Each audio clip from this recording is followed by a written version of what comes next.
വീഡിയോയിലേക്ക് സ്വാഗതം. ഇന്നത്തെ വീഡിയോ ഒരു ഇടിച്ചക്ക കിട്ടിയിട്ടുണ്ട്. ഇത് കുറച്ച് വലിയതാണ്. ഇത് മുഴുവനായി വേണ്ട, ബാക്കി എടുത്ത് സൂക്ഷിച്ച് കുറച്ച് ദിവസം നമുക്കിത് എടുത്ത് ഉപയോഗിക്കാൻ പറ്റുന്ന വിധത്തിൽ സൂക്ഷിച്ച് വെക്കുന്ന രീതിയും, തോരൻ ഉണ്ടാക്കുന്നതും, തോരനിലേക്ക് കുറച്ച് സ്പെഷ്യൽ സാധനങ്ങൾ കൂടി ചേർത്ത് കൊടുത്താൽ നല്ല ടേസ്റ്റുള്ള തോരൻ കിട്ടും. അങ്ങനെ രണ്ട് വിധത്തിൽ ഇത് കാണിക്കുന്നുണ്ട്. ഇടിച്ചക്കയുടെ തോലെല്ലാം കളഞ്ഞ് കഷ്ണങ്ങളാക്കി വെള്ളത്തിലിട്ട് അത് ഇതുപോലെ പൊടി പൊടിയായി മുറിച്ചെടുത്തിട്ടുണ്ട്. ഇത് കുറച്ച് മൂത്ത ചക്ക ആയതുകൊണ്ട് തന്നെ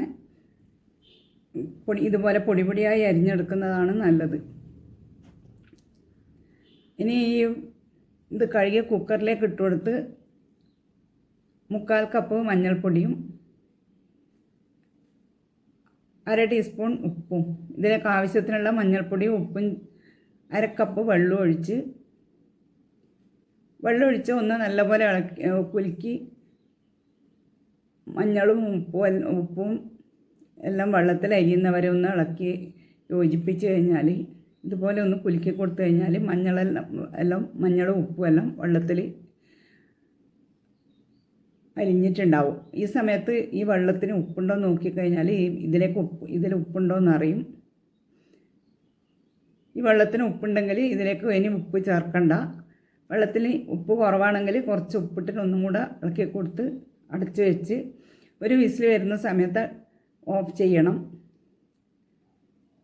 ഇനി ഒരു കടായി അടുപ്പത്ത് വെച്ച് കടായിയിലേക്ക് കുറച്ച് എണ്ണ ഒഴിച്ചു കൊടുത്ത്, എണ്ണ ഇതാ നല്ലപോലെ ചൂടായ എണ്ണയിലേക്ക് കടുക്, 1/2 ടീസ്പൂൺ പെരിഞ്ജീരകം, ഈ സമയത്ത് തന്നെ 1 ടേബിൾ സ്പൂൺ ഉഴുന്നുപരിപ്പ് കൂടെ ചേർത്ത് കൊടുക്കണം. 2 പച്ചമുളക്,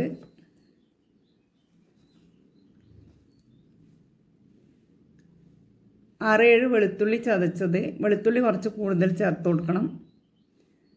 കറിവേപ്പില. ഇനി ഇതെല്ലാം ഒന്ന് മൂപ്പിച്ചെടുക്കണം. കടുകും ജീരകലം പൊട്ടി വെളുത്തുള്ളിയും പച്ചമുളകും ഒന്ന് മൂത്ത് വരണം.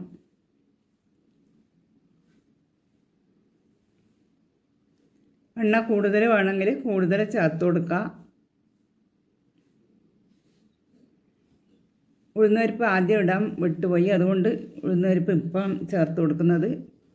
ഉഴുന്നുപരിപ്പും വെളുത്തുള്ളിയെല്ലാം മൂത്ത് വന്നിട്ടുണ്ട്. ഇനി ഇതിലേക്ക് ചേർക്കുന്ന സ്പെഷ്യൽ സാധനം കുരുമുളക് പൊടിയും ഗരം മസാലപ്പൊടിയാണ്. നല്ല വീട്ടിൽ തന്നെ പൊടിച്ചെടുത്ത നല്ല മണമുള്ള ഗരം മസാലപ്പൊടിയാണ് ചേർത്ത് കൊടുത്തിട്ടുള്ളത്. ഈ ഗരം മസാലപ്പൊടി ഇടുമ്പം തന്നെ നല്ലൊരു സ്മെല്ലാണ്. ഇനി ഇതൊന്നും ഇളക്കി കൊടുത്ത് മൂത്ത് വരുന്ന സമയത്ത് ഇതിലേക്ക് വേവിച്ച് വെച്ച ഇടിച്ചക്ക ഇട്ട് കൊടുത്ത് നല്ലപോലെ മിക്സ് ചെയ്തെടുക്കണം. ഇനി ഇതിലേക്ക് കുറച്ച് തേങ്ങയും കൂടെ ചേർത്ത് കൊടുക്കണം.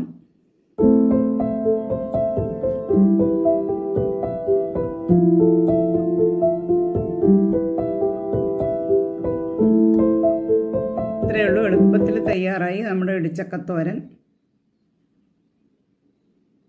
ഈ കുരുമുളക് പൊടിയും ഗരം മസാലപ്പൊടിയും ഇട്ടാൽ പെട്ടെന്ന് പ്രത്യേക ഒരു ടേസ്റ്റാണ്.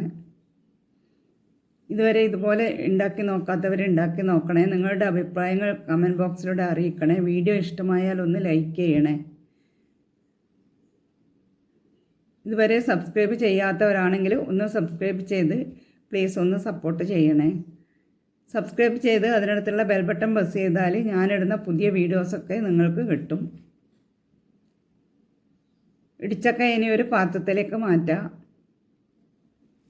കുറച്ച് ചക്ക മാത്രമേ തോരനുണ്ടാക്കാൻ എടുത്തിട്ടുള്ളൂ. ബാക്കി വേവിച്ച ചക്ക ഇതുപോലെ ഒരു പാത്രത്തിലാക്കി അടച്ചു വെച്ചാൽ നമുക്ക് ഫ്രിഡ്ജിൽ കുറേ ദിവസം സൂക്ഷിക്കാം.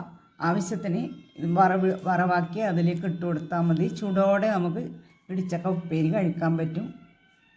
എല്ലാവരും ഇങ്ങനെ ഇടിച്ചക്ക കിട്ടുമ്പോൾ വേവിച്ച് സൂക്ഷിച്ച് വെച്ചാൽ മതി. ആവശ്യത്തിനെടുത്തിട്ട് തയ്യാറാക്കാൻ പറ്റും. Thank you for watching.